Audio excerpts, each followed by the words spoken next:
Okay, Debunktion Junction. True or false? Voting for president this year could start as early as next month. Is that true or is that false?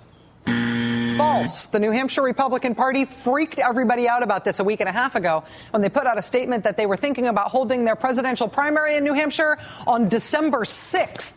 Since Iowa's caucuses are held at least 8 days before New Hampshire's primary, that meant we were looking down the barrel at the voting for president starting in November of this year. So that worry that voting for president would start at roughly Thanksgiving this year, that was well-founded worry. There was reason to worry. But now they have caved. The reason New Hampshire was going to go so early was because Nevada Republicans had moved their voting date way up. But now Nevada has caved and moved back. Now the schedule is Iowa, January 3rd, New Hampshire, January 10th, South Carolina, January 21st, Florida, January 31st, and then Nevada comes 4 days later on February 4th. So we as a nation will be voting for president for only 10 straight months instead of for 11 straight months. Whoopee. Next up, according to Michelle Bachmann's national campaign, her campaign staff in New Hampshire did not quit, no matter what you might have heard. That's what her national campaign said on Friday when reports surfaced of a New Hampshire for Bachmann mass exodus. Quote, "We have a great team in New Hampshire and we have not been notified that anybody is leaving the campaign." So, did Michelle Bachmann's entire New Hampshire staff really walk out on her?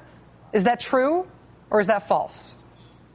True. They really, really did. But because her national campaign either did not have its act together enough to know about it, or because they just did not want to believe it, Michelle Bachmann's New Hampshire team, get this, had to release a glorious adjective-laden press release over the weekend to prove that they had quit, since the national campaign was denying it. The New Hampshire folks called themselves Team New Hampshire, and under that name, the Bachmann staffers wrote, quote, "The manner in which some in the national team conducted themselves toward Team New Hampshire was rude, unprofessional, dishonest, and at times cruel. But more concerning was how abrasive, discourteous, and dismissive some within the national team were toward many New Hampshire citizens. These are our neighbors and our friends, and some within the national team treated them as more a nuisance than as potential supporters."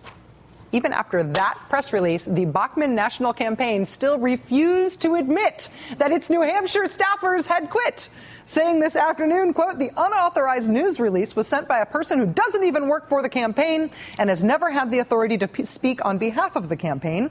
We are not responding to comments made by a person who was not even a staff member in New Hampshire."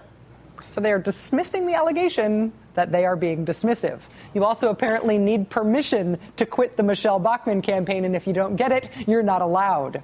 We put in a call today to the woman listed as contact on the Bachmann Team New Hampshire press release. Her name is Karen Testerman. She ran for governor of New Hampshire last year.